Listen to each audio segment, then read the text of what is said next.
નમસ્કાર દર્શક મિત્રો, મહામંથનમાં આપ સૌનું સ્વાગત કરું છું.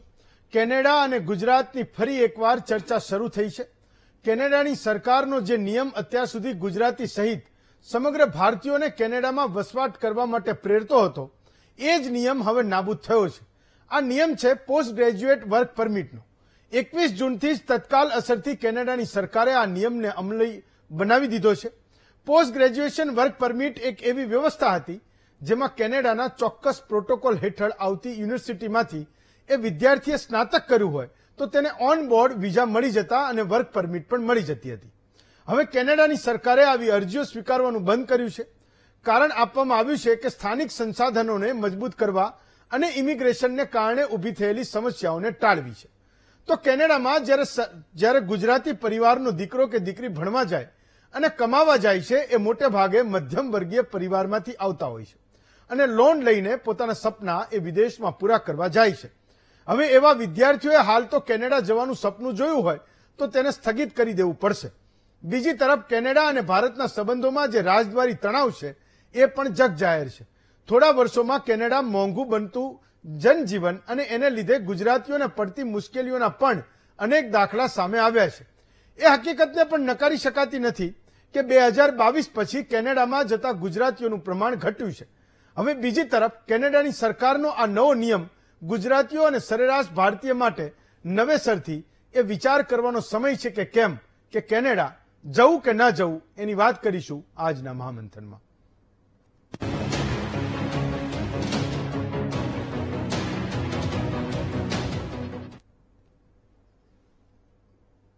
તો આ બધા વિડીયો બનાવનારા ગમે એટલી વાત કરે, હું તો એ વાત કરું છું કે કેનેડા ગયેલો એક પણ ગુજરાતી એ ગુજરાતમાં પાછો આવવાનો નથી. એ હું ખૂબ આત્મવિશ્વાસથી કહું છું.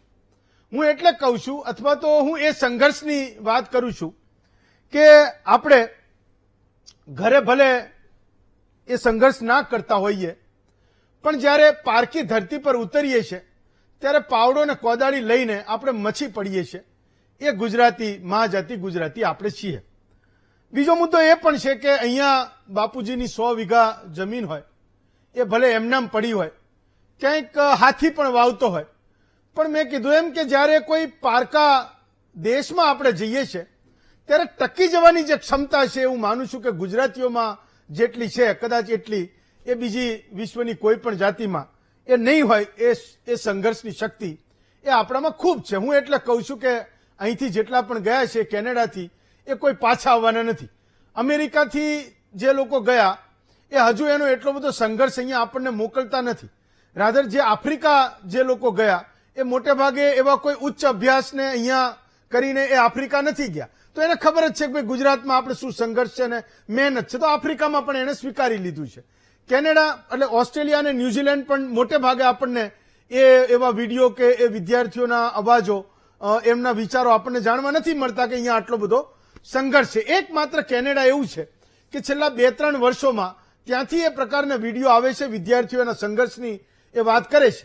તો એ વિડીયો બનાવનારા એ વિદ્યાર્થીઓના સંઘર્ષની વાત કરું છું કે એવું હશે, એવું કહે છે કે ત્યાં કામ નથી મળતું, ભણવામાં ખૂબ મોટો સંઘર્ષ છે, ઘર નથી મળતું, જે લોકો થોડા ઘણા પૈસા ટકે સુખી થયા એને વેચાતું ઘર નથી મળતું, ઊંઘવા નથી મળતું, ખાવા પીવાની હજારો એ મુશ્કેલીઓ છે, બધી જ મુશ્કેલીઓ છે, નોકરી નથી મળતી, ઘણી બધી મુશ્કેલીઓ છે. છતાં પણ હું એટલો બધો આત્મવિશ્વાસથી એ કહું છું કે ત્યાંથી કોઈ પાછું આવતો નથી. આજે કદાચ આપણે ફોન લાઈન પણ ખોલીશું, કદાચ કોઈ એવું મળી જાય જેને હું તો ઓળખતો નથી. આજે જ્યારે આ ચર્ચા અમે કરવાના હતા તો મેં પ્રયત્ન કર્યો કે કોઈ કેનેડાથી પાછું આવેલું કોઈ વિદ્યાર્થી આપણને અહીંયા સ્ટુડિયોમાં મળી જાય, આ અમદાવાદમાં મળી જાય, કે આ બધા ત્યાં જે સંઘર્ષની વાત કરે છે એને અહીંથી વાત કરે કે ભાઈ હું 2 વર્ષ માટે ભણવા ગયો તો 1 વર્ષ વધારાના કામના વિઝા મળ્યા હતા, 3 વર્ષ કેનેડામાં રોકાયો, પણ મારો કંઈ શક્કરવાર વળ્યો નહીં અને હું અમદાવાદ કે ગુજરાતે પાછો આવ્યો જ, પણ અમને એ કંઈ વિદ્યાર્થી મળ્યો નહીં. હું આજે એવી અપેક્ષા રાખું છું ફોન લાઈન ખુલે તો કોઈ એનો અનુભવ એ પણ કહે.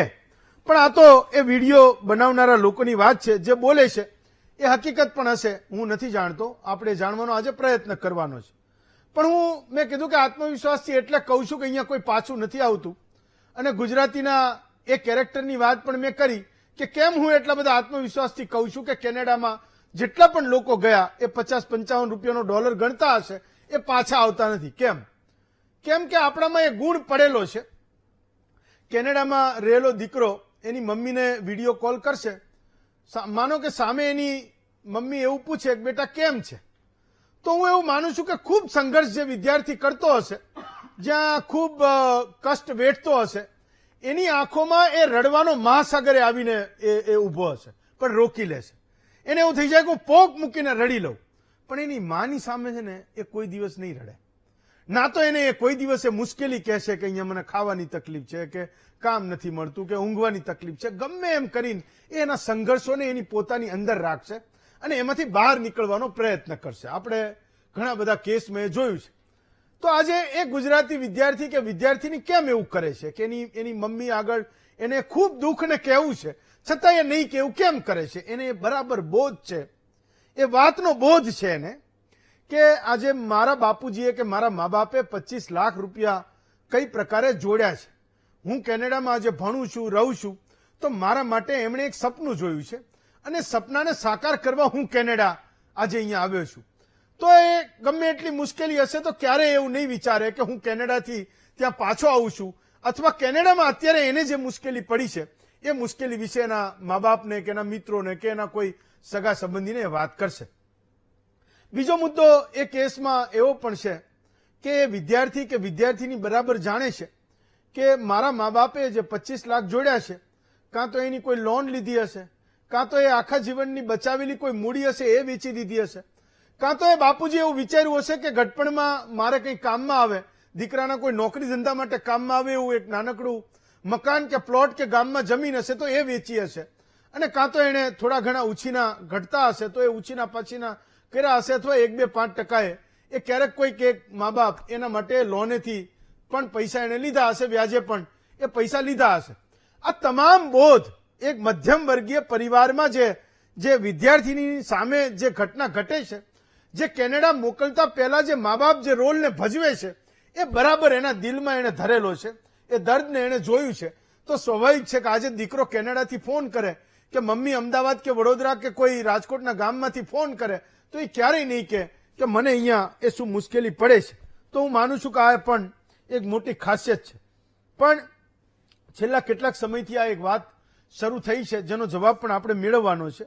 એક વિદ્યાર્થી એણે લખ્યું, એની પોસ્ટ હું સોશિયલ મીડિયામાં વાંચતો હતો, એણે એવું લખ્યું કે ભારતમાં સુખી સંપન્ન પરિવારના સંતાનો ન હોય એમનું કેનેડામાં ટકી રહેવું મુશ્કેલ છે. આ એ દેશ નથી જ્યાં હું 8 વર્ષ પહેલા આવ્યો હતો. એ વખતે કેનેડા એ અવસર, વિકાસ અને સપનાઓનો દેશ હતો જે આજે નથી. તો મને એવો વિચાર આવ્યો કે 8 વર્ષોમાં એ કેનેડામાં એવું શું બદલાયું?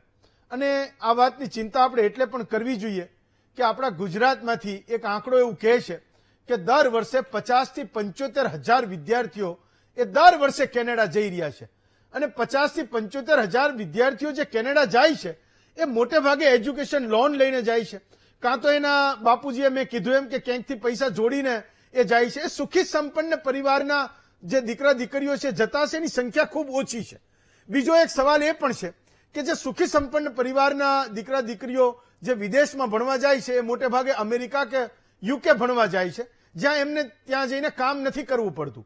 પણ કેનેડામાં જનારો એ દરેક વિદ્યાર્થી, મોટે ભાગે દરેક વિદ્યાર્થી, એને ત્યાં જઈને એના બાપુજીએ જે 16-17 લાખ રૂપિયા ફી ભરી છે, 8-10 લાખ રૂપિયાની મૂડી જોડી છે અને જે ખર્ચ થયો છે, એ 25 લાખ રૂપિયાનો બોધ એના મગજમાં લઈને જવાનું છે.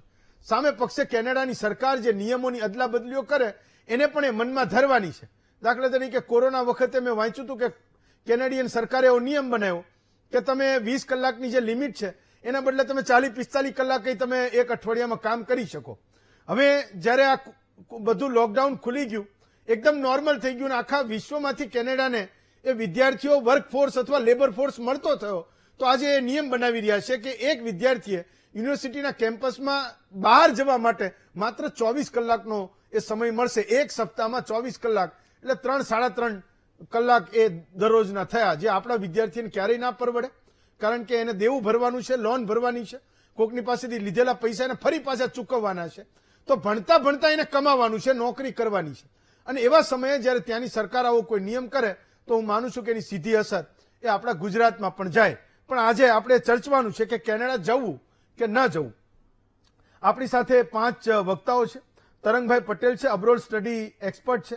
મણિભાઈ પટેલ છે, વરિષ્ઠ પત્રકાર છે. જયંતિભાઈ લાકડાવાલા છે, એ પાટીદાર અગ્રણી છે. સમાજના ખૂબ બધા દીકરા દીકરીઓ કેનેડા જઈ રહ્યા છે. એક સોશિયો ઇકોનોમિક ઇસ્યુ એ પણ છે કે સગપણ જલ્દી થતા નથી. તો ઘણી બધી કમ્યુનિટીમાં મા બાપ એવું વિચારે કે હું અત્યારે અહીંયા 25-30 લાખ રૂપિયા ખર્ચ કરું, કેનેડા મોકલું તો ત્યાં ભણશે, નોકરી કરશે, સેટલ થશે, એનું સગપણ પણ ખૂબ જલ્દી થશે. અહીંયા એક નાનકડી એવી દુકાન લેવી હોય શહેરમાં તો પણ 60-70-80 લાખ રૂપિયા થાય છે. ભણ્યા પછી કેટલા હજારની નોકરી મળે, કેવી મળે એ પણ બધાને ખબર છે. તો એક મા બાપનો માઇન્ડસેટ પણ બન્યો છે કે ભાઈ ચલો અહીંયા પેટે પાટા બાંધીશું, પણ તમે મોકલો એને કેનેડા તો એ મુશ્કેલીમાંથી પણ એ પાર ઉતરી જવાય. હેમંતભાઈ શાહ છે, એ પોતે overseas friends of India in કેનેડાના એ ડિરેક્ટર છે. ઘણા બધા વર્ષોથી એ કેનેડામાં કામ કરી રહ્યા છે. કેનેડાના રાજકારણથી અવગત છે, કેનેડાની સોશિયલ ઇસ્યુઝથી અવગત છે, અને ભારતમાં જે કંઈ પ્રશ્નો છે, ગુજરાતના જે કંઈ પ્રશ્નો છે, વિદ્યાર્થીઓના જે પ્રશ્નો છે એના વિશે હેમંતભાઈ ખૂબ સારી રીતે જાણે છે. વિનોદભાઈ તુલસિયાની છે, એ પણ ઇમિગ્રેશન કન્સલ્ટન્ટ છે, એ કેનેડાથી આપણી સાથે બેઠા છે. તો આપણી સાથે બે વક્તાઓ એ કેનેડાથી છે, હેમંતભાઈ શાહ અને વિનોદભાઈ તુલસિયાની. અહીંથી 3 લોકો છે, તરંગભાઈ, મણિભાઈ અને જયંતિભાઈ. હું સૌથી પહેલા એક વિડીયો જે વાયરલ થયો હતો એ વિડીયોને હું સંભળાવવા માંગુ છું, જેમાંથી આ ચર્ચા એક ફરી જન્મી છે. કારણ કે આ વિડીયોની ઉપર ઘણા બધા ગુજરાતી વિદ્યાર્થીઓ પણ કમેન્ટ એ કરી રહ્યા હતા ફેસબુક અને ટ્વિટરમાં. તો એ સમજીએ કે આ કેમ ચર્ચા ફરી શરૂ થઈ, આ લાઈનો ફરી કેમ આપણી સામે આવી કે એક જગ્યાએ 10 નોકરીઓ છે ને 200 લોકો લાઈનમાં ઉભા છે ને એ વિદ્યાર્થીઓ ચિંતા કરી રહ્યા છે. પહેલા એ વિડીયોને સાંભળો, એ પછી હું જે તમારા સવાલો છે એના જવાબ પણ મેળવીશું. અને એની સાથે સાથે જે લોકોને કેનેડા વિશે કોઈ સવાલ હોય, અહીંયા જે એક્સપર્ટ બેઠા છે એને પૂછવું હોય તો ફોન લાઈનને પણ ખુલ્લી મૂકીશું. ફાઇન ભાઈ, ચલાવો વિડીયો. પહેલા તો આપણે વાત કરીશું કે કેનેડાના જે ન્યૂ અપડેટની. તો હાલની કન્ડિશન મુજબ આપણે જોવા જઈએ કે અમુક કોર્સ અને એની સ્કિલની ડિમાન્ડ નથી, તો લોકોને જોબ નથી મળતી, સ્ટુડન્ટ ટેન્શનમાં ફરતા હોય છે. અને અત્યારે જોબ ના હોય તો ઓબ્વિયસ કે ભાઈ પ્રોબ્લેમ હોય, સ્ટુડન્ટને બહુ બધું ટેન્શન થઈ જાય કે ભાઈ હવે જોબ નથી તો શું કરીશું, ફી કેવી રીતે ભરીશું, બહુ બધું ટેન્શન હોય છે, બરાબર.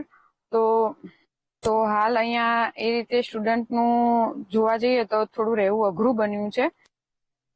ચલો, એક બિહારના સ્ટુડન્ટ છે નિષાદ કરીને, એનો પણ વિડીયો ખૂબ વાયરલ થયો હતો. મને લાગે આ જે સ્ક્રીન પર લાઈન ચાલે છે એ એમણે જે વિડીયો મૂક્યો એના ઉપર જ આ બધા લોકો કમેન્ટ કરી રહ્યા છે અને પોતપોતાની રીતે વિડીયો એ બનાવી રહ્યા છે. પણ સૌથી પહેલા હેમંતભાઈ તમને પૂછું છું કે અહીંયા તો એ ચર્ચા ખૂબ ચાલી છે કે કેનેડામાં ખૂબ મુશ્કેલી છે. એક મુદ્દો મેં એ પણ વાંચ્યો હતો કે કેનેડામાં 3.5 લાખ મકાનની ઘટ છે.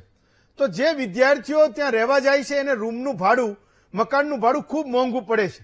આપણે અહીંયા એવું સમજીએ છીએ કે કોકની જમીન છે તોય એ મકાન બાંધી દીધું હોય, 10 માળનો ટાવર આપણને એ દેખાય. કોઈક અમદાવાદમાં 4-5-6 મહિના પછી આવે તો કંઈક નવી સ્કાય લાઈન એને દેખાય. હવે 3.5 લાખ મકાનની ઘટ, આવડો મોટો દેશ, એ કોઈ બહુ મોટી વાત નથી. એ કેમ મુદ્દો બની રહ્યો છે કે કેનેડામાં એ મકાનની ઘટ છે? હેમંતભાઈ. નમસ્કાર હેમંતભાઈ અને આપના શ્રોતાઓને. હું થોડું પાછળ જઈશ અને તમારા સવાલનો જવાબ આપીશ. જી. કેનેડા ઇન્ડિયાના રિલેશન જે ચાલુ થયા છે 1960s માં થયા છે, અને એમાં ખાસ કરીને જે સ્ટુડન્ટોના રિલેશન છે, જયારે આપણા પ્રધાનમંત્રી લાલ બહાદુર શાસ્ત્રીજી જયારે ઓટોવા આવ્યા હતા ત્યારે શાસ્ત્રી ઇન્ડો કેનેડા ફાઉન્ડેશનની શરૂઆત થઈ અને ત્યારથી એ વિદ્યાર્થીઓ ભણવા માટે ઇન્ડિયાથી કેનેડા આવવા માંડ્યા. અને આજે બી એ શાસ્ત્રી ઇન્ડો કેનેડિયન ફાઉન્ડેશન દિલ્હીમાં એસ્ટાબ્લિશ છે. એટલે એ વિદ્યાર્થીઓ, ઇન્ડિયન આપણા ભારતીય વિદ્યાર્થીઓના રિલેશન ત્યારથી શરૂઆત થયા, આવ્યા, ભણ્યા અને પછી લોકલ જોબ્સ લીધા અને બહુ સારી પોસ્ટમાં આવ્યા. આ પાછળનો થોડો ઇતિહાસ આપને કીધો. અને આપનો હમણાં સવાલ કે જે અકોમોડેશનનો પ્રોબ્લેમ છે કે આ તમે જોબનો વિડીયો જોયો છે, પ્રોબ્લેમ છે, વાસ્તવિકતા છે ખરેખર.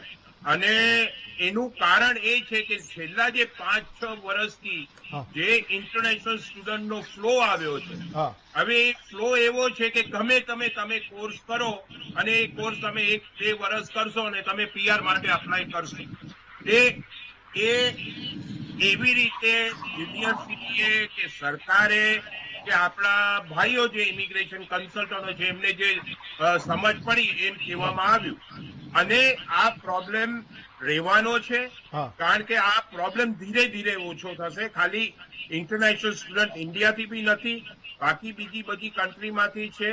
અને જે મેટ્રો સિટીઝ છે કેનેડાની, એટલે તમે જુઓ કે બધાનું ટોરાન્ટો, આ બાજુ વેન્કુવર, એટલે મોટી સિટી પર એ લોકોનું ધ્યાન કેન્દ્રિત વધારે છે આપણા વિદ્યાર્થીઓનું, એટલે ત્યાં આ પ્રોબ્લેમ થઈ રહ્યો છે. એટલા જ માટે કેનેડાની સરકારે હવે હાઉસિંગ જે, કારણ કે આ ઘરો થાય છે એ પ્રાઇવેટ ડેવલપર્સ કરે છે, મોટી મોટી કંપનીઓ ડેવલપ કરે છે, એ લોકોને હવે બધી જાતની સબસિડી ને ગ્રાન્ટ આપવાની શરૂઆત કરી છે. ઓકે. અને આઈ થિંક સરકારને હવે આ સિચ્યુએશનની ખબર પડી છે. ઓકે. સાચું કહું તો કેનેડામાં જે આજે 4 થી 5 દાયકાથી હું રહું છું, કેનેડા ઇન્ડિયા ટ્રેડમાં જે મેં ઘણું કામ કર્યું, સરકારે આ રિસર્ચ પહેલા કરવું જોઈતું. યસ. એટલે આ જ વસ્તુ તમે જો તો ઓસ્ટ્રેલિયાએ હમણાં આ કાયદાઓ કર્યા છે, યુકે બી કર્યા છે. જી. એટલે આપણે કે જઈએ કે G5 કન્ટ્રીઝ કે G7 કન્ટ્રીમાંથી Canada will be third one to bring this tools. Okay. વિનોદભાઈ, તો જે પ્રકારે હેમંતભાઈ કહી રહ્યા છે, વિનોદભાઈ તમે મને સાંભળી રહ્યા છો, હેમંતભાઈ એવું કહી રહ્યા છે કે સરકારે મકાનો બનાવવા માટે ત્યાં સબસિડી આપી છે અને સરકારના ધ્યાનમાં એ આવ્યું છે. હું તમને એ જ પૂછવાનો હતો કે શું વાસ્તવમાં કેનેડિયન સરકારને એ બોધ છે કે અહીંથી આપણા જે સ્ટુડન્ટ્સ ત્યાં જઈ રહ્યા છે એમની રહેવા કમાવાની જે મુશ્કેલીઓ છે એના ધ્યાને આવ્યો ને એ સરકાર કોઈ પગલાં લઈ રહી હોય જેથી અહીંના જે મા બાપ છે, અહીંયા જે વસે છે, જેમના સંતાનો ત્યાં કેનેડામાં ભણવા ગયા છે અને કમાવા ગયા છે, એની મુશ્કેલીઓ પણ ઓછી થાય. તો ત્યાંની સરકાર કોઈ એવા સ્ટેપ લઈ રહી છે કે આજે નહીં તો કાલે ચલો આ મુશ્કેલી છે એ ટળવાની છે? વિનોદભાઈ. નમસ્કાર વીટી ગુજરાતના બધા વ્યુઅર્સને. યસ, સરકારને અત્યારે ખાસી એવી નોલેજ થઈ છે અને કરંટ મિનિસ્ટર માર્ક મિલર જે અત્યારે ઇમિગ્રેશન મિનિસ્ટર બી છે, એ ખાસા એવા રેસ્ટ્રિક્શન લઈ આવે છે જેથી, અને પ્લસ જે હાઉસિંગ મિનિસ્ટર છે એ બી ખાસું એવું કામ કરે છે જેમાં housing development plus employment opportunities વધે. કેનેડા લેન્ડમાસમાં વર્લ્ડનું સેકન્ડ લેન્ડમાસ કન્ટ્રી છે આફ્ટર રશિયા, એટલે લેન્ડમાસ ખાસું છે. પણ એવું હાઉસિંગ ડેવલપમેન્ટ જેમ હેમંતભાઈ કીધું કે નથી થયું, અને જે ઇમિગ્રેશનને પુશ કરવા આવ્યું જેથી ઘણા વિદ્યાર્થીઓ આપણા ઇન્ટરનેશનલ સ્ટુડન્ટ્સ કોલેજીસમાં આવ્યા, યુનિવર્સિટીઝમાં આવ્યા, પણ એ લોકોને એટલું support in terms of housing કે એમ્પ્લોયમેન્ટ અહીંયા નથી મળ્યું. ઇન એડિશન હું એ પણ કહેવા માંગીશ કે ઇન્ટરનેશનલ સ્ટુડન્ટ્સને બી પોતાની રિસર્ચ ખાસી એવી કરવી જોઈએ. જેમ હેમંતભાઈ કીધું કે મોસ્ટ ઓફ જે સ્ટુડન્ટ્સ છે એ ટોરોન્ટો, વેન્કુવર, મોન્ટ્રીયલ આ બાજુ વધારે જાય છે. એમાં અને આ કન્ટ્રીમાં જેમ લાસ્ટ 10 વર્ષથી ફ્લો વધ્યો છે in terms of students, in terms of workers. અત્યારે કેનેડાની જે ટેમ્પરરી રેસિડેન્ટ છે, જેમાં વિઝિટર્સ છે, સ્ટુડન્ટ્સ છે, વર્કર્સ છે, એમાં 25 લાખ લોકો છે. 2.5 million people are temporary resident, જે અત્યારે ટ્રાય કરે છે કે પરમનન્ટ રેસિડેન્સ બનવાનું, બટ ગવર્મેન્ટ પાસે એવું કોઈ ઓપ્શન મને નથી લાગતું કે એટલા લોકોને એ પીઆર કરશે કે અથવા આગળ જઈને પીઆર થઈને સિટીઝન બનવાની તક મળશે. ઓકે. પણ જે પ્રમાણે કોલેજ યુનિવર્સિટીઝે સ્ટુડન્ટ્સને બોલાયા છે એટલું હાઉસિંગ ક્રાઇસિસ ઓબ્વિયસલી છે, બટ ગવર્મેન્ટ ઇઝ વર્કિંગ. એટલે આ બધા પ્રોગ્રામ્સને રેસ્ટ્રિક્શન આવ્યું છે, જેમાં પીજીડબ્લ્યુપી, પોસ્ટ ગ્રેજ્યુએટ વર્ક પરમિટને આ લોકોએ ઘણા પ્રોગ્રામ્સને બંધ કરી દીધું છે, સ્પાઉઝલ પરમિટ્સ બંધ કરી દીધી છે. કેમ કે ઓલરેડી 25 લાખ લોકો અહીંયા as a worker study permit પર છે, અને ગવર્મેન્ટનું એ અત્યારે નોટિસમાં આવ્યું છે કે એ લોકોને પહેલા આ લોકોને ઓપ્શન્સ આપી, કંઈક એમ્પ્લોયમેન્ટ ઓપોર્ચ્યુનિટીઝ જનરેટ કરી, કંઈક હાઉસિંગ ક્રાઇસિસને ઇમ્પ્રુવ કરી, તેમ પછી આપણે બીજા લોકોને બોલાવી. ઓકે. એટલે હેમંતભાઈ હું કમ્પ્લીટલી એગ્રી કરીશ, પણ જેમાં ઇન્ટરનેશનલ સ્ટુડન્ટ્સની બે મોટી પ્રોબ્લેમ છે આરએનડીમાં. ફર્સ્ટ કે એ લોકો મેટ્રો સિટીઝમાં વધારે જવા માંગે છે, અને સેકન્ડ એ લોકો એવા પ્રોગ્રામ્સમાં આરએનડી નથી કરતા જેમ કે નર્સિંગ છે, કન્સ્ટ્રક્શન છે, એવા જોબ્સ અહીંયા ખાસા એવા છે અને સારા એવા એનો ડિમાન્ડમાં સવાલ છે, પણ પે છે બી મારે. સારા છે. ઓકે હા વિનોદભાઈ, તમારો પોઈન્ટ છે, મારી પાસે એનો સવાલ પણ છે, પણ હું આ ચર્ચાને આગળ વધારું. તમારી પાસે આ મુદ્દા પર આવીશ, કન્સ્ટ્રક્શન વર્કર વાળા મુદ્દા પર. તરંગભાઈ, તો એક નિયમ મેં એવો વાંચ્યો હતો કે પહેલા સરકાર, કેનેડિયન સરકાર ત્યાં 20 કલાકની એ કામ કરવાની પરમિશન આપતી હતી, ત્યાં અઠવાડિયા પ્રમાણે ગણે છે. આપણે ત્યાં મહિનો, ત્યાં અઠવાડિયું, તો અઠવાડિયાના 20 કલાક. તો એમ કે કોરોના પછી એમ કે ત્યાં લેબર ફોર્સની બહુ જરૂરિયાત વર્તાઈ, તો સરકારે એ નિયમ ખોલી નાખ્યો ને એને એવું કીધું કે ભાઈ ઓકે 40-45 કલાક સુધી તમે કામ કરો. હવે ત્યાં મુશ્કેલી એ છે કે એટલા બધા લોકો આખા વિશ્વમાંથી એમણે બોલાવી લીધા, યુનિવર્સિટીઝે ફી લઈ લીધી, અને હવે જયારે એમની પાસે માણસો વધી ગયા તો એને નિયમ બનાવ્યો કે ભાઈ તમારે 24 કલાકથી વધારે કામ નહીં કરવાનું, તમારે માત્ર ભણવા ઉપર ધ્યાન આપવાનું. તમે કેનેડા આવ્યા છો તો તમારે એકદમ ભણવાના એક્સપર્ટ તરીકે થઈને જવાનું. જે કોર્સ તમે લીધો છે એના તમે એક્સપર્ટ થઈને જાઓ, તમે કામ કરવા નથી આવ્યા. તો જે તે વખતે એની જરૂરિયાત હતી તો એકદમ કલાકોમાં એકદમ છૂટ હતી. આજે સ્થિતિ એવી છે કે અહીંથી તો આપણને બધાને ખબર છે કે આપણે એવું કહીએ છીએ કે ભણવા ગયા છે, પણ મૂળ તો કમાવા જ ગયા છે, ત્યાં સેટલ થવા જ ગયા છે. કંઈ એવું તો છે નહીં કે 2 વર્ષના ભણવાના વિઝા છે ને 1 વર્ષના વર્કિંગ વિઝા છે, એ 3 મહિનામાં બધું સમેટીને અહીંયા પાછું આવતું રહેવાનું છે. એવું તો છે જ નહીં, બધાને ખબર છે. એટલે ગુજરાતમાં ઘરે ઘરે બધાને ખબર છે. તો આ પ્રકારના નિયમથી પણ એ એવું કહે છે કે ત્યાંના સ્ટુડન્ટ છે એની મુશ્કેલી એ વધારે છે. અહીંનું કોઈ ઓર્ગેનાઇઝેશન, અહીંની સરકાર, આપણી કોઈ એમ્બેસી કે કોઈ પણ ત્યાંનું કોઈ આપણી એમ્બેસી કે ત્યાંના કોઈ ગ્રુપ્સ કે કંઈ પણ કે ત્યાં આ ઇમિગ્રેશન વાળા જે લોકો બધા કામ કરે છે બધું એ ભેગું મળીને કોઈક એવી કોઈ વાત ત્યાં પહોંચતી હશે કે આમાં કોઈ રિલેક્સેશન એ મળવું જોઈએ. તમે 24 કલાક નહીં, તમે 40 કલાક રાખો, તમે 45 કલાક ના આપો, 50 કલાક નો આપો, પણ અહીંથી મોટે ભાગે બધા લોકો એ લોન લઈને કેનેડા પહોંચ્યા છે, તો એ કેવી રીતે અહીંયા એના મા બાપ પણ કોપ અપ કરશે? કોઈક એવી વાત ક્યાંક બનતી હશે કે ત્યાંની સરકાર સુધી આ વાત પહોંચતી હશે? આમાં કેવું છે સાહેબ કે આ મુદ્દો છે ને એમાં બહુ બધા ફેક્ટર અપ્લાય થાય છે. હવે અત્યારની પરિસ્થિતિમાં જે થઈ ગયું છે એને ઓવરનાઇટ તો સોલ્વ નહીં કરી શકે ગવર્મેન્ટ. એટલે ગવર્મેન્ટ હાલમાં શું કરી રહી છે કે એક તો એ લોકોએ સૌથી પહેલા પ્રાઇવેટ પબ્લિક પાર્ટનરશિપ વાળી જે કોલેજીસ હતી એની અંદર વર્ક પરમિટ આપવાની ના પાડી દીધી. એટલે બાય ડિફોલ્ટ એમાં કોઈ સ્ટુડન્ટ જશે જ નહીં. એટલે એક ત્યાંથી નંબરનો ઘટાડો કર્યો.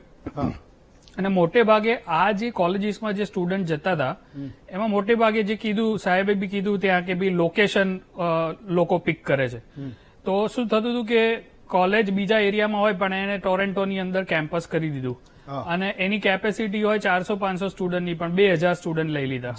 હવે એ સ્ટુડન્ટને ત્યાં જોબ મળવાની નથી કારણ કે એક સિટીની કેપેસિટી છે એનાથી વધારે સ્ટુડન્ટ ત્યાં જતા રહ્યા. એ સિટીની કેપેસિટી કરતા વધારે લોકો જાય એટલે રહેવા ખાવા પીવાની પણ વ્યવસ્થામાં તકલીફ થવાની.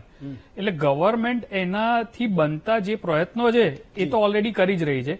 જેમ મેં કીધું કે ભાઈ એ લોકોએ આ કોલેજીસની અંદર પોસ્ટ ગ્રેજ્યુએટ વર્ક પરમિટ બંધ કરી દીધી. એટલે બાય ડિફોલ્ટ સ્ટુડન્ટને ખબર છે કે આ કોલેજમાં હું જઈશ તો મને વર્ક પરમિટ નથી મળવાની, તો એ કોલેજમાં એ જશે જ નહીં.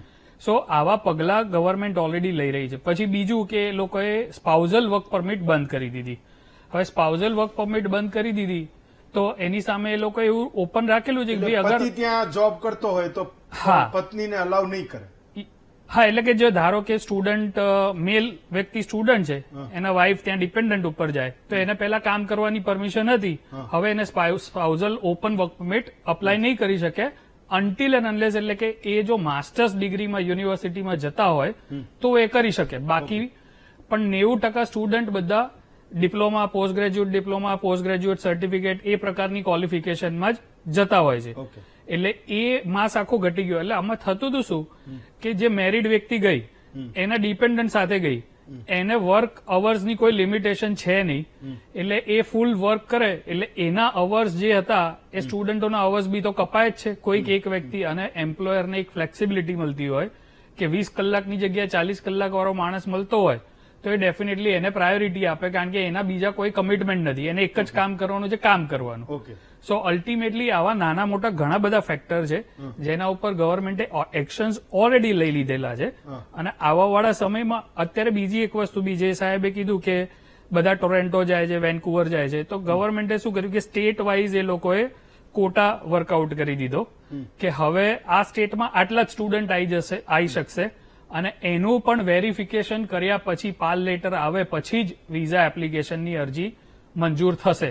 સો અલ્ટિમેટલી હવે ગવર્મેન્ટની પાસે પણ એક મેઝરમેન્ટ કરવા માટેની સિસ્ટમ આવી ગઈ છે કે જેનાથી લોકો મેઝર કરી શકશે કે કયા સ્ટેટમાં કેટલા સ્ટુડન્ટ આવવાના છે, એની સામે રહેવા ખાવા પીવાની વ્યવસ્થા, જોબ્સની વ્યવસ્થા છે કે નથી તો એને અગેન રિસ્ટ્રિક્ટ કરશે. જ્યાં આગળ વ્યવસ્થા વધી છે ત્યાં આગળ એ લોકો કોટાને પ્લસ કરશે. આ પ્રકારના ચેન્જીસ ગવર્મેન્ટે ઓલરેડી કરી દીધા છે. એ 1 by 1 સ્ટેજ વાઇઝ એ લોકો એને ઇમ્પ્લિમેન્ટ કરી રહ્યા છે. ઓકે જયંતિભાઈ, તો એક ઈડબ્લ્યુએસ કોટામાં એટલે કે બિન અનામત આયોગનો હું એક ડેટા જોતો હતો. મહત્તમ એ ગામડાના વિદ્યાર્થીઓ છે, મોટે ભાગે પાટીદાર સમાજના દીકરા દીકરીઓ છે જે વિદેશ જવા માટે એ લોન લે છે અથવા તો મહત્તમ અરજીઓ કરે છે, અને એમાંય એ મોટા ભાગનો જે વર્ગ છે એ કેનેડા જનારો વર્ગ છે. છેલ્લા 2-3 વર્ષમાં આપણે સાંભળી રહ્યા છીએ, જોઈ રહ્યા છીએ અને એક માહોલ એ બની રહ્યો છે કે મહત્તમ વિદ્યાર્થીઓ તો ભલે કેનેડા જતા હોય પણ કેનેડામાં એ સ્થિતિ કપરી છે. અહીંયા એવો કોઈ માહોલ બદલાયો હોય, કોઈ પાછા આવતું હોય, સમાજના લોકોને દેખાતું હોય કે હા ભાઈ કેનેડા ગયા હતા ને ત્યાંથી એ પાછા આવ્યા, ત્યાં તો ખૂબ મોટો સંઘર્ષ છે. તો હું એ નીચેથી એ વાતને સમજવા માંગુ છું કે સમાજોમાં શું સ્થિતિ છે, શું એની એક આ કેનેડામાં જે પરિસ્થિતિ બની રહી છે એનાથી સમાજ શું ગ્રાસ્પ કરી રહ્યો છે, એના દીકરા દીકરીઓને મોકલવા માટે હજુ પણ એટલો જ તત્પર છે કે એ એવું માને છે કે નાના સંઘર્ષ નથી, ત્યાં જાય તો ભલે વધારે સંઘર્ષ હોય, આનાથી પણ વધારે સંઘર્ષ હોય તો પણ એના દીકરા દીકરીઓ એ સંઘર્ષને એ વેઠી વળશે અથવા તો એ પહોંચી વળશે. હા હેમંતભાઈ, અત્યારે જોવા જઈએ તો જે પાટીદારોમાં કે જે બીજા બધા ગુજરાતીઓમાં જે ક્રેઝ જોવા મળે છે એ આપે કીધો, પરંતુ છેલ્લા 6-1 મહિનાથી એવું દેખાઈ રહ્યું છે અને ખાસ કરીને પાટીદાર દીકરા દીકરીઓ જોડેથી પણ જાણવા મળ્યું છે કે કેનેડામાં સ્થિતિ હવે જોઈએ એટલી સારી નથી. તો ત્યાં જવું કે કેમ એ સવાલો ઉભા તો ચોક્કસ થઈ ગયા છે, પરંતુ આપણે ત્યાં અને ખાસ કરીને આખા વિશ્વમાં માઇગ્રેશનની એક પદ્ધતિ હોય છે અને એ માઇગ્રેશન લોકો કરતા જ હોય છે. એ દ્રષ્ટિકોણથી એક ચાહક રહ્યા છે અને આપે પહેલા પણ કીધું કે જે માઇગ્રેશન કરે છે ને એ લોકો ત્યાં સખત મહેનત કરતા થઈ જાય છે, એના કારણે પણ એ લોકો સક્સેસ થાય છે અને એ સક્સેસના કારણે લોકો ત્યાં વધારે જવા પ્રેરાય છે. બધાને એમ થાય છે, સ્ટુડન્ટ કે કોઈ પણને એમ થાય છે કે ત્યાં સક્સેસ બહુ મળે છે, પણ હકીકતમાં એટલી ને એટલી જો જોબ, એટલી ને એટલી મહેનત ને સંઘર્ષ જો ભારતમાં કરવામાં આવે તો મને લાગે છે કે ભારતમાં અનસક્સેસ રેશિયો તદ્દન ખતમ થઈ જાય. પણ એ કક્ષા આપણી રહી નથી. માનસિક સોચ બની હોય, સામાજિક સોચ બની હોય, સ્ટેટસની વાત હોય, કોઈ પણ વાત હોય, એમાં માઇગ્રેશન જે તેમાંય આવા કેનેડા જેવા કે અમેરિકા જેવા દેશમાં જવાનું એક ચલણ વધી ગયું છે અને એક અંદર ખૂપી ગયું છે. અને મને લાગે છે, હું આપના આ માધ્યમથી એક કહેવા માંગીશ મારા મિત્રોને, દીકરાઓને, બધાને કે આપ જો અહીં જ બેસીને જો કામ કરશો, અહીં જ જો સંઘર્ષ કરશો તો ભારતમાં જબરદસ્ત તકો ઊભી થાય એમ છે. અને એ તકો માત્ર એમને એકલાને કામ નહીં લાગે, એમના લીધે જે બીજી રોજીરોટી ઊભી થશે, એમ્પ્લોયમેન્ટ ઊભી થશે, એ પણ બહુ મોટી કામ લાગશે. એટલે મને લાગે છે કે હવે સમય આવ્યો છે કે પોતાના દેશમાં અને જે રીતે દેશનો ગ્રોથ થઈ રહ્યો છે હમણાં એ જોતા ભારતમાં ખૂબ રોજગારી અને નોકરીથી માંડીને, બિઝનેસથી માંડીને એટલા બધા નવા નવા આયામો આવી રહ્યા છે કે જે હમણાં આપણે વાત કરીએ કે રોબોટથી માંડીને અને જે હાઇડ્રો કારથી માંડીને કે એન્જિનથી માંડીને એ જે બાબતો આવી રહી છે એટલી બધી સોલિડ આવી રહી છે કે આપણું યુથ એમાં મન પરોવે, એમાં લાગે. મને લાગે છે કે કોઈ પણ કાર્યમાં લાગી જવું ને એ જ સાચી સાધના છે. મણિભાઈ, જયંતિભાઈના વિચારો સાથે તમે કેટલા સહમત છો? કેનેડા વિશેની ચર્ચા તો ઘણી થઈ. કેનેડા તો મારી દ્રષ્ટિએ એક પ્રતિક ચર્ચા છે, પણ આપણે જે કરીએ છીએ મંથન એમાં આપણે દુખે છે પેટ અને કૂટીએ છે માથું, એવી સ્થિતિ છે કે શું કામ લોકો પરદેશ જાય છે. હું કેનેડાની વાત નથી કરતો, શું કામ જાય છે? એક માત્ર ભણવા જાય છે? ના, એવા અભ્યાસક્રમો તો ભારતમાં પણ છે, નથી એવું નથી, ભણવા જાય છે એવું નથી, પણ એને ત્યાં સ્થાયી થવું છે, કમાવું છે, નોકરી કરવી છે. હમણાં લાકડાવાળા સાહેબે કહ્યું એમ હવે તો એક અહીંયા પણ તકો ઊભી થવા માંડી છે. પણ મેરા ભારત મહાન, ભારત માતા કી જય, વંદે માતરમ, ઘર ઘર તિરંગા, એની વચ્ચે પણ દર વર્ષે આટલા બધા વિદ્યાર્થીઓ અને 130 કરોડના દેશમાં, યુક્રેન જેવા દેશમાં લોકો મેડિકલનું શિક્ષણ લેવા જાય છે. આપણા કરતા આપણા ભરૂચ અને સાબરકાંઠા જિલ્લા જેવા દેશોમાં મેડિકલનું શિક્ષણ લેવા જાય છે. અને પછી તમે જો 2015 પછી વિશ્વના 8 જેટલા દેશો એવા છે હા કે જ્યાં કઈ ને કઈ આંતરિક મુશ્કેલી થઈ હોય અને આપણે કરોડો રૂપિયા ખર્ચીને સ્પેશિયલ વિમાન દ્વારા ભારત પાછા લાવવા પડ્યા હોય હા એવી સ્થિતિ પણ ભારત સરકારે કરવી પડી. હા. કેમ આ પરિસ્થિતિ છે? આપણી પરીક્ષા, હમ આપણો પ્રવેશ, આપણા પરિણામો. હું 50 વર્ષ પહેલા અમદાવાદમાં કોલેજનું શિક્ષણ લેવા આવ્યો હતો અને જૂના વાડદના બસ સ્ટેન્ડે ઉતરીને મેં પૂછ્યું કોલેજ ક્યાં આવી, મને ખબર નહોતી. કોઈ મને નવગુજરાત કોલેજ બતાવી. હું પ્રવેશ લઈને બપોરની ત્યાં 1 કલાકમાં પ્રવેશ લઈને મારા ગામ પહોંચી ગયો. હા આજની પ્રવેશની પદ્ધતિ તમે જુઓ, હમ આજની પરીક્ષાની પદ્ધતિ રોજ આપણે સાંભળીએ છીએ પરીક્ષાનું, પાર્લામેન્ટ સુધી એના પડઘા પરીક્ષાઓ કેવી લેવાય છે અને પરિણામો. હમ કશું જ વિદ્યાર્થી માટે સરળ નથી. તમે જુઓ હમ એને એ વિદેશ શું કામ જાય છે? હમ આ માટે પ્રવેશ સરળ નથી, પરીક્ષા સરળ નથી, પરિણામો સરળ નથી. હા માન લો કે એને નોકરી અહીં કરવી છે, ત્યાં એને ભણવા સાથે 2-4 કલાક કામ મળે છે, $8-10 મળે છે. એટલે બિચારો, હવે આપણે એમ કહીએ કે આપણા તે બહુ મોટો વિકાસ થયો છે, આવડી મોટી કોર્પોરેટ કંપનીઓ છે, તો એ છોકરાને 8-10 કલાક કામ ના આપી શકે? 500,000 રૂપિયામાં જે ભણતો હોય ને, કેમ આપણી સરકાર આટલું વિચારતી નથી? એને બિચારાને ભણતા ભણતા એના મા બાપે ખર્ચો ન કરવો પડે એટલે કામ કરે છે અને બીજા એને કામ મળી રહે છે. આપણે એક્સપર્ટ મિત્રોએ કહ્યું કે હવે ત્યાં કામ મેળવવાની પણ તકલીફ છે. એ વાત પણ સાચી છે. માણસો જમીનો વેચી વેચીને જાય છે. હા હમણાં ભાઈ લગ્નની વાત તમે કરી, હું એવા 8-10 છોકરાઓને ઓળખું છું કે જો ત્યાં જઈને ઇન્ડિયન છોકરી જ પસંદ કરી છે. 8-10 જણા ભેગા એક રૂમમાં રહે છે, અહીં નથી મળતી, આપણી છોકરીએ ત્યાં જઈને પસંદ કરે છે. હું એવા 8-10 માણસોને ઓળખું છું હમણાં કે જે એમના છોકરાઓ કેનેડામાં છે, ભણે છે અને એમને એમ ખબર છે કે મારા કેટલાક મિત્રો કેનેડામાં 15-20 વર્ષથી છે, હા તો એ મને ફોન કરે કે તમારા જે કેનેડામાં સ્વજન છે એને કહેજો ને મારો છોકરો હમણાં કેનેડા ગયો છે કે નોકરી બોકરી મળે તો કહેજો. હા એ દેશો પણ હવે ઉભરાઈ ગયા છે. જો ઓસ્ટ્રેલિયાનો દાખલો હમણાં કોઈ આપ્યો, ઓસ્ટ્રેલિયામાં તમે જો 2 વર્ષ ભણવા આવું તો આવો, પછી તમને નોકરી નહીં મળે. કેનેડાની વાત પણ તમે કરી. એમના માટે કેટલાક દેશો દુનિયામાં એવા છે કે જેમના ભારતીય વિદ્યાર્થીઓની ફી એમને કમાણીનું સાધન છે. હા ત્યાંય રોજગારીનો પ્રશ્ન છે. આપણા ત્યાં તમે જો માણસ 12મું ભણી રહે પછી એને કેટલી બધી પરીક્ષાઓ આપવી પડે. એન્જિનિયરિંગમાં જવું હોય, મેડિકલમાં જવું હોય, નીટ આપો, સીટ આપો, પછી એની પરિણામો ને તો બધું જે થાય આપણે રોજ દેશમાં માથાફોડો જોઈએ છીએ. નોકરી માટે પછી યુપીએસસી આપો, જીપીએસસી આપો, પસંદગી મંડળ આપો, સીધું પ્રવેશ તો ક્યાંય મળતો જ નથી. તો આ બધી પરિસ્થિતિની વચ્ચે તમે જુઓ કે દેશમાં, હું વિદ્યાર્થીઓની વાત જ નથી કરતો, હું બ્રોડ સેન્સમાં વાત કરું છું. હા હમણાં કુવેતથી આપણે 46 જેટલા મજૂરો શોધી. સામાન્ય માણસો નોકરી માટે જાય છે, ભણવા નથી જતા. તમે જો ઉદ્યોગપતિઓ રોજ છાપામાં 1200-1300 માણસો નાગરિકત્વ ગુમાવીને ઉદ્યોગપતિઓ અહીં ઉદ્યોગો છોડીને ત્યાં જાય છે. કેમ ભાઈ? ત્યાં શું છે? હવે આપણા મંદિરો પણ વધવા માંડે છે, જુદા જુદા સંપ્રદાયો ત્યાં મંદિરો. એટલે આપણી ચારે તરફથી વિદેશની આપણી દોટ, આંધળી દોટ, જેને ઘેલસા હું કહું છું, એ આપણી વધી રહી છે. આપણો માણસ ત્યાં જાય, સુનિતા વિલિયમ ત્યાં જાય તો એની કદર થાય. અમરસેનને નોબેલ પારિતોષિક ત્યાં જઈને મળે. આપણે ગૌરવ લઈએ કે અમેરિકાના રાષ્ટ્રપતિના સલાહકારો કેટલા બધા ભારતીય છે, બ્રિટનનો વડાપ્રધાન ભારતીય મૂળનો છે, સિંગાપુરનો વડાપ્રધાન ભારતીય મૂળનો છે. એટલે ભાઈ એ બધી તકો અહીંયા કેમ નથી? ત્યાંના રાજકારણમાં કેટલા બધા એ બધી તકો આપણા દેશમાં નથી. એનું આપણે ગૌરવ લઈએ છીએ કે બધા આ જઈને કેટલા બધા પ્રગતિ કરી આ લોકોએ. એ માણસો આપણા મહાત્મા ગાંધી પરદેશ ગયા, સરદાર વલ્લભભાઈ પરદેશ ગયા, જવાહરલાલ નહેરુ પરદેશ ગયા, ભુલાભાઈ દેસાઈ પરદેશ, સુભાષચંદ્ર બોઝ, અમને ભણી ભણીને પાછા આવ્યા હતા. અને પાછા ના આવ્યા હોત તો કદાચ આ દેશને આઝાદી પણ ના મળી હોત. તો એ પ્રશ્ન આજે જાય છે, માણસ પોતાના વખાનો માર્યો, પોતાના દુઃખનો માર્યો, શિક્ષણ માટે, રોજગારી માટે. શિક્ષણની વ્યવસ્થા એ નથી નહીં, પણ શિક્ષણનું ખાનગીકરણ થયું છે. એના કારણે મેડિકલની ફી આજે આપણને પોસાતી નથી. આપણે કે મેડિકલનું શિક્ષણની વ્યવસ્થા ઘણી થઈ, પણ એ ખાનગી વ્યવસ્થા થઈ. સરકારી મેડિકલ કોલેજો કેટલી ખુલે છે, સરકારી કોલેજો કેટલી ખુલે છે. હું તમને કહું, એક જમાનામાં આપણે ગામડામાંથી અમદાવાદમાં, સુરતમાં, વડોદરામાં ભણવા આવતા હતા, બીકોમ થવા કે બીએ થવા. આજે તમે જો જિલ્લા કક્ષાએ, તાલુકા કક્ષાએ કોલેજો થઈ છે, કોઈ અમદાવાદમાં બીકોમ કરવા આવવું પડતું નથી, બીએ કરવા કોઈ અમદાવાદ આવવું પડતું નથી.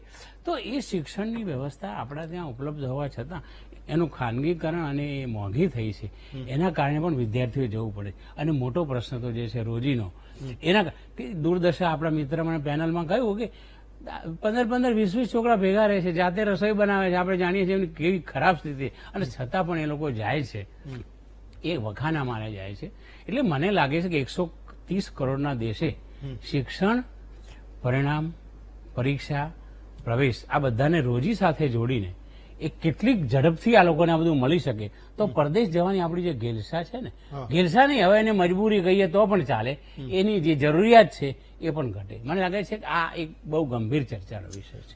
ઓકે, વિનોદભાઈ કહી રહ્યા હતા, હેમંતભાઈ તમને હું સવાલ પૂછું છું, છેલ્લે એને જે કીધું એ હું પણ એ સોશિયલ મીડિયામાં રિસર્ચ કરતો હતો તો મને એક આર્ટિકલ મળ્યો જેમાં એવું લખ્યું હતું, એક વિદ્યાર્થી એવું લખી રહ્યો, તેને કોટ કર્યો કે એને એવું લખ્યું કે અહીંયા કન્સ્ટ્રક્શન વર્કર કે હેલ્પર કે પછી ટ્રક ડ્રાઈવરની નોકરીની જ માંગ છે, એ ના આવડતું હોય તો કેનેડામાં એ નોકરી મુશ્કેલ છે. હવે તમે કન્સ્ટ્રક્શન હેલ્પર એટલે શું? એટલે અહીંયા એ પથરા ઉચકાવે ને એ સિમેન્ટની થેલીઓ ઉચકાવે ને માલ બનાવે ને એ બધું લેલા કરીને એ ચણતરનું કામ કરે, તો એ તો એક્સપર્ટનું કામ છે. એ મજૂરી હું નથી માનતો કે બધાય લોકોને આવડતી હોય. હવે ટ્રક ડ્રાઇવિંગ કરવું એ દરેકની પોતાની ઈચ્છા ના પણ હોય, એ દરેક લોકો ના કરી શકે. જે ગુજરાતમાંથી જાય છે પર્ટિક્યુલર, હું એની વાત કરું છું. તો હું એની સત્યતા જાણવા માંગુ છું કે કેનેડામાં અત્યારે માત્ર કન્સ્ટ્રક્શન વર્કર કે હેલ્પર કે પછી ટ્રક ડ્રાઈવર એની જ એ માત્ર નોકરીઓ ખુલે છે, એની જ જગ્યા છે, એના સિવાયની નોકરીની અપેક્ષા ના રાખવી, એ વાતનું સત્ય શું છે હેમંતભાઈ? આઈ થિંક વિનોદભાઈ એમાં વધારે એડ કરી શકશે, પણ હું કહીશ કે એવું નથી કે ટ્રક ડ્રાઈવર, કેનેડિયન ગવર્મેન્ટે હમણાં જે છેલ્લા 5 વર્ષથી અમુક જે સ્કિલ લેબર હતી એ સ્કિલ લેબરની એ લોકોએ એક રજૂઆત કરી છે કે જેમ હેલ્થકેરમાં છે, હેલ્થકેર એડ છે, ડેન્ટલ ટેકનિશિયન છે, પછી ફાર્માસિસ્ટ છે, પછી તમે જે ટ્રક ડ્રાઈવરની વાત કરો છો, કન્સ્ટ્રક્શનની તમે વાત કરો છો, ઘણા આપણા મેં મારા ઘણા મિત્ર જે ડેવલપર છે એની પાસે આપણા ભાઈઓ કામ કરે છે, અને એ આપણે કહીએ કે ભારતની જેમ પથરા ઉપાડવાનું એવું નથી, ઇટ્સ વેરી ઇઝી વર્ક, પણ હાર્ડ વર્ક હોય છે. એટલે આ સ્કિલની કેનેડામાં જરૂરત છે. તો તમને જે તમે પીઆર માટે અપ્લાય કરો છો એમાં તમને પોઈન્ટ વધારે મળી શકે. આઈ થિંક વિનોદભાઈ can add into it.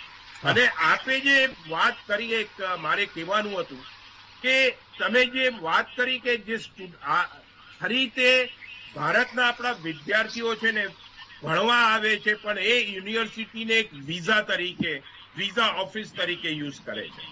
કારણ કે એમને ખબર છે કે આપણે વિદ્યાર્થી તરીકે આવી જઈશું તો જેમ વિનોદભાઈ બી આગળ કીધું કે આપણા વિદ્યાર્થીઓ રિસર્ચ નથી કરતા, આપણે ડિપેન્ડ થઈએ છીએ આપણા કોઈ સગાવાલા હોય છે, સંબંધી હોય છે એના પર. જો તમારે જે દેશમાં જવું છે તો એ દેશનું તમે રિસર્ચ કરો, એ દેશની રાજકીય પરિસ્થિતિ જાણો. આજે હું બહુ ભારપૂર્વક કહીશ કે કેનેડા ઇન્ડિયાના રિલેશન 11 મહિનાથી એટલા ખાટા છે અને ખાટા થઈ રહ્યા છે. હવે તમે એ દેશમાં તમને એની રાજકીય પરિસ્થિતિનો ખ્યાલ છે, તમે એ જ દેશમાં ભણવા જઈ રહ્યા છો, ત્યાં જ તમે નોકરી શોધશો, ત્યાં જ રહેશો, એના વાલીઓએ બી વિચાર કરવાની જરૂર છે. અને એક ખાસ બીજી વસ્તુ કહીશ કે જેટલા સ્ટુડન્ટો અમેરિકા જાય છે, હેવ યુ સીન કે અમેરિકામાં જેટલા સ્ટુડન્ટ જાય છે, they work out of the campus? No, they work only in a campus.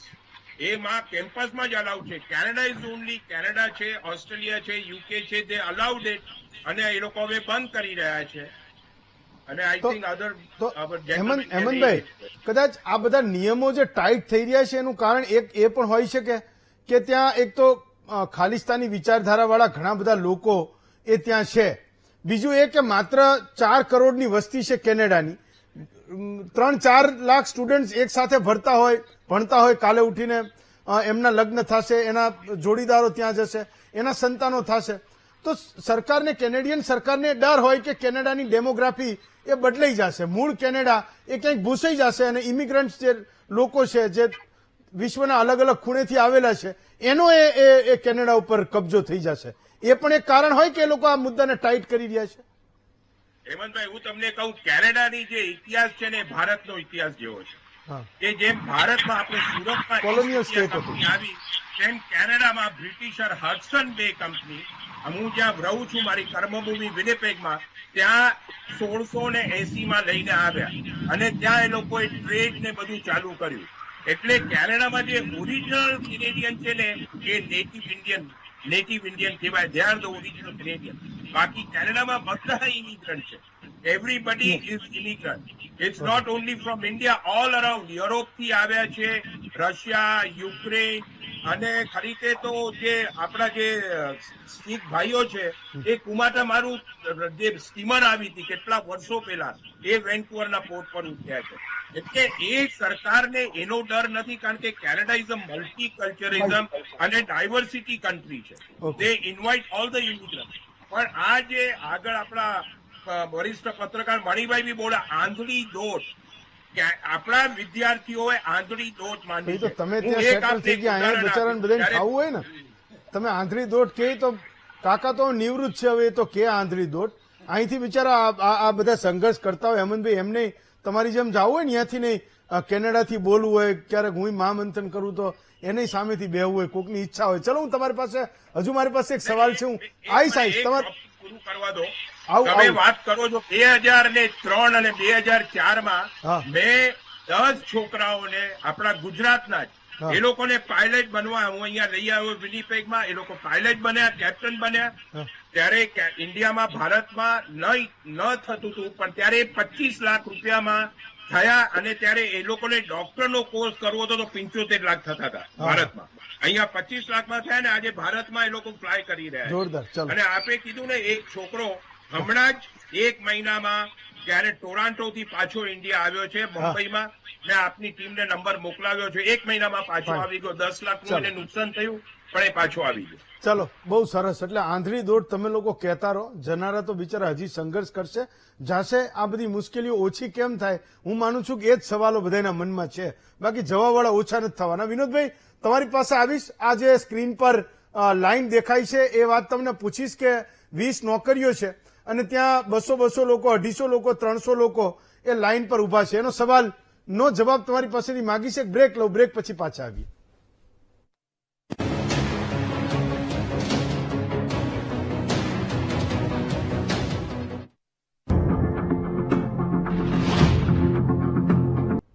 Break પછી આપનું સ્વાગત કરું છું. તો સૌથી પહેલા વિનોદભાઈ છે ભાઈ લાઈન પર?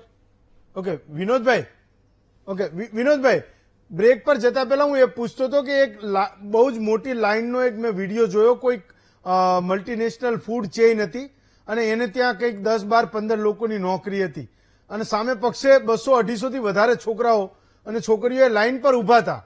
તો શું ખરેખર એ વાત સાચી છે કે એક નોકરીની સામે ત્યાં પણ 20, 25, 30 લોકો એ નોકરીની લાઈનમાં ઉભા રહે છે? એનું સત્ય શું છે વિનોદભાઈ? હા, એ હેમંતભાઈ હું ખરેખર એડ કરવા માંગીશ, બીકોઝ આ જે તમે વિડીયો જોવો છો રાઈટ, અને એ જે સર્ક્યુલર વધારે થાય છે, આ બધી જોબ્સ સિટીમાં છે. ગ્રોસરી સ્ટોર્સ છે, ટિમ હોર્ટન્સ છે, જે ફ્રેન્ચાઇઝી ફૂડ ચેઇન્સ છે, અને જે સ્ટુડન્ટ્સ છે ઓબ્વિયસલી સિટીમાં છે, તો એવી કોઈ જોબ ઓપન થાય છે તો એ લોકો વધારે પ્રેફર કરે છે. એન્ડ આ લીધે ખાસા એવા લોકો અપ્લાય કરે છે ને you can see 200 plus people standing in queue to apply for those jobs. અને અમે હું પોતે ઇમિગ્રેશન કન્સલ્ટન્ટ અને રિક્રુટર છું. અમે રિક્રુટમેન્ટ કરી છે. અમે એમ્પ્લોયર ખાસા એવા કેનેડિયન એમ્પ્લોયર સાથે જોડાયેલા છીએ જે રિક્રુટમેન્ટ કરે છે.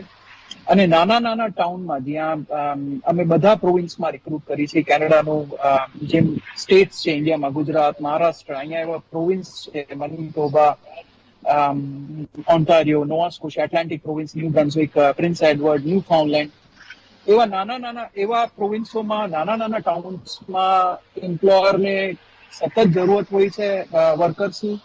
અને ત્યાં અમે જયારે મૂકી છીએ કોઈ વર્કરને, મારે કાલનો જ અનુભવ કહીશ. આપણા પટેલ ગુજરાતી છોકરો હતો, એમને સ્ટડી કમ્પ્લીટ કર્યું અને એમને 3 વર્ષની પરમિટ હતી, એમને આગળ જતા PR કરવું હતું. અને અમે એ છોકરાને ગઈકાલે જ ઇન્ટરવ્યુ કરાયું નોવા સ્કોશિયા એમ્પ્લોયર પાસે, અહીંયા ટોરન્ટો હતો, અને એ ગઈકાલે જ ત્યાં મૂવ થયો. અને પછી ત્યાંથી હેલિફેક્સ સિટીથી એ 3 કલાકનું રાઈડ હતી, અને ત્યાં નાનો સ્ટોર અને રહેવાની બી હેલ્પ કરતો હતો એમ્પ્લોયર. પણ એ છોકરો ત્યાં રહી ના શક્યો. એ ત્યાંથી પાછો આવી ગયો કે હું અહીંયા નહીં કામ કરું. કેમ? તો હેલો, કેમ કામ નહીં કરે ત્યાં? એ અહીંયા રહીને જોયું હોય, જે ટોરન્ટો રહે છે, મિસિસાગા, બ્રેમ્પટન જે સિટીમાં રહે છે, એ નાના ટાઉનમાં રહેવા નથી માંગતા, કેમ કે ત્યાં આપણા લોકો છે નહીં. ઘણા એવા નાના ટાઉનમાં આપણા ઇન્ડિયન્સ કે એશિયન્સ નથી, અને ત્યાં મોટા ભાગે વ્હાઇટ જે કેનેડિયન્સ છે, એના નેટિવ્સ છે, એ લોકો છે. તો એ ટાઉનમાં રહેવા નથી માંગતા.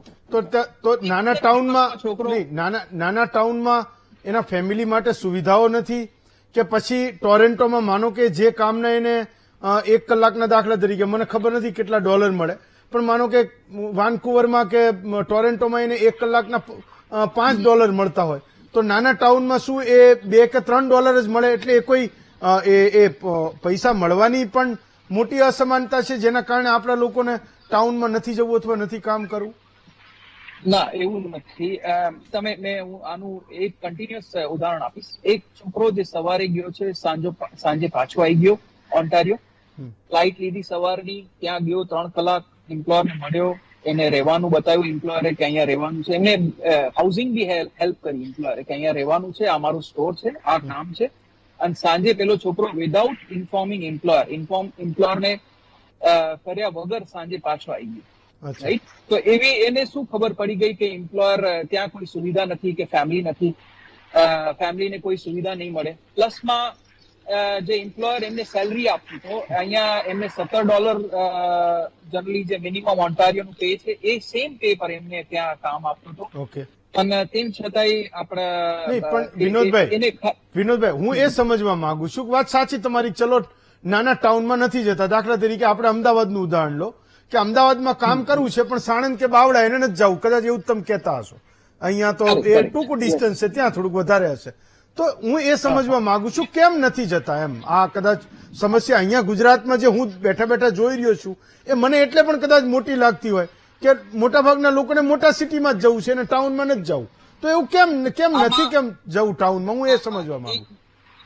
હા, સોરી ટુ ઇન્ટરપ્ટ. અને આમાં એક મોટું પ્રોબ્લેમ છે, આપણે જે અહીંયા કમ્યુનિટી ડેવલપ થઈ રહી છે, એનું એક બેનિફિટ બી છે. જેમ અહીંયા સાહેબે કીધું કે અહીંયા મંદિરો બની રહ્યા છે, કમ્યુનિટી ડેવલપ થાય છે, અને એ કમ્યુનિટીમાં જે છોકરો 2 વર્ષ સ્ટડી કરીને ગયો હોય, જેને નવરાત્રી રમી, જે અહીંયા બધા સાથે રહીને ગયો, એને ઓલ ઓફ સડન 2 વર્ષ પછી એમને જવું હોય નાના ટાઉનમાં, તો એને મુશ્કેલી થઈ રહી છે.